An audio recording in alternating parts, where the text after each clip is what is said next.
এই যে আমি দাগটাকে উপরে রাখছি, খেয়াল করবেন। পরের বার যখন উল্টায় দেবো তখন এই দাগকে আমি অপোজিট করে দেবো। হ্যালো বন্ধুরা, আজকে আমি ইনকিউবেটরে মুরগির ডিম দেবো, দেশি মুরগির ডিম।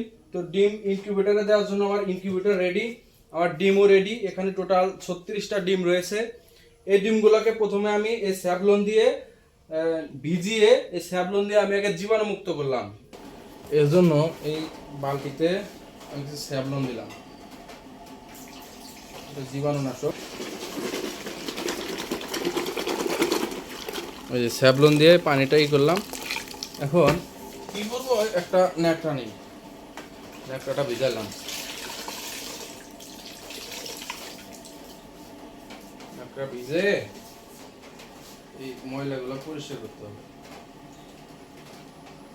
কি পর্যাপ্ত ময়লা করলাম।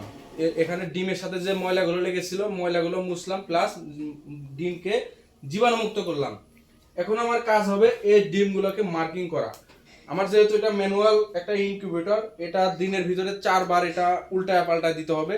তো উল্টায় পাল্টায় দেওয়ার সুবিধার্থে আমি এই ডিমগুলোতে মার্কিং করবো। এই যে আমি একটা দাগ দিয়ে মার্কিং করলাম যে এই পিসটা উপরে থাকবে, এবং পরের বার যখন উল্টে দেবো তখন এর বিপরীত পাশটা দিয়ে দেবো। এই যে মার্কিং করলাম। ইনকিউবেটরের ডিম কে কে ফুটিয়েছেন, যারা সফলভাবে ফুটাতে পেরেছেন তারা কমেন্টে কমেন্ট করতে পারেন। তাদের থেকে আমার বহুত পরামর্শ নেওয়ার দরকার আছে। প্রত্যেকটা ডিম আমার মার্কিং করা শেষ, এখন আসতে হবে ইনকিউবেটরে। এটা একটা ম্যানুয়াল ইনকিউবেটর, আমি আমার নিজস্ব বুদ্ধিমত্তায় তৈরি করেছি। এটা একটা মাছের কার্টুন, মাছ বহন করে বিভিন্ন জায়গায়। এখানে একটা বাল্ব দিছি, একটা ফ্যান দিছি, এবং এই যে এখানে একটা কন্ট্রোলার রয়েছে। এটা হলো টেম্পারেচার কন্ট্রোলার, এটা হলো আর্দ্রতা কন্ট্রোলার বা আর্দ্রতা মিটার। এটা কন্ট্রোল করা যায় না, শুধু জাস্ট মিটার। আর এটা হচ্ছে একটা রেগুলেটর, যে আমরা সাধারণ ফ্যানে ইউজ করি সেরকম একটা রেগুলেটর আমি লাইটের সাথে লাগাইছি। এই যে লাইট কম বেশি হচ্ছে এই রেগুলেটর দ্বারা। এই যে টেম্পারেচার কন্ট্রোলার রয়েছে, এই টেম্পারেচার কন্ট্রোলারে আমি তাপমাত্রা সেট করছি 37.2 থেকে 37.7 ডিগ্রি সেলসিয়াস।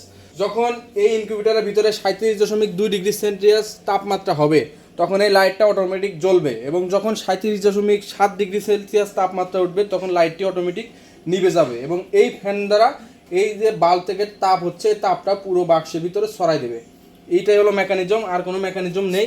এই দুটো হলো সেন্সর, এটা হচ্ছে টেম্পারেচার সেন্সর, এটা হচ্ছে আর্দ্রতা সেন্সর। এর ভিতরে প্রথম 18 দিন 50 থেকে 60% আর্দ্রতা রাখতে হয়। এখানে 62% দেখা যাচ্ছে। ভিতরে পানির পরিমাণটাই হচ্ছে আর্দ্রতা, বা জলীয় বাষ্পের যে পানির পরিমাণ সেটা হলো আর্দ্রতা। এটা প্রথম 18 দিন দেশি মুরগির ডিমের ক্ষেত্রে 18 দিন রাখতে হয় হচ্ছে 50 থেকে 60%, এবং শেষের 3 দিন রাখতে হয় 70 থেকে 80% আর্দ্রতা। তো এখানে 62% আছে। প্রথমেই আমি এর ভিতরে এই টাওয়ালটা বিছাই দিচ্ছি, কারণ ডিম যখন ফুটে বের হবে তখন তো অনেক রস বের হবে, যাতে এটা শুষে নেয়। আমি ডিমটা এটাতে ছড়াই দিলাম। এখন এই যে এই সেন্সর দুইটা আমি কর্নারে রাখলাম। এই সেন্সর যেখানে থাকবে সেখানকারই কিন্তু তাপমাত্রাটা বা আর্দ্রতা নির্দেশ করবে। এখানে আর্দ্রতা আছে 58%। এই আর্দ্রতাকে রাখতে হবে 50 থেকে 60%। ভিতরে যত পানি থাকবে আর্দ্রতা তত বেশি থাকবে। এটা বাড়ানোর জন্য আমি যে 1 বাটি পানি দিলাম, এখানে এই কর্নারে দিয়ে দিলাম, যাতে ভিতরে আর্দ্রতার পরিমাণ ঠিক থাকে। যদি এটা দেওয়া কম হয় বা আরও লাগে তখন আমি প্লেটে দেবো, আপাতত বাটিতে দিলাম আর্দ্রতা ঠিক করার জন্য।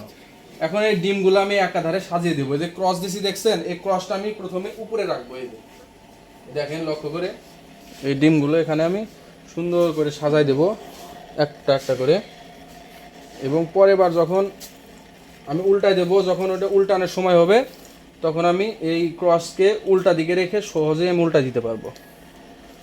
এই যে উল্টাই দিতেছি, তাহলে 1 2 3 4 5 5টা করে ধরতেছে, দেখি কয়টা ধরে।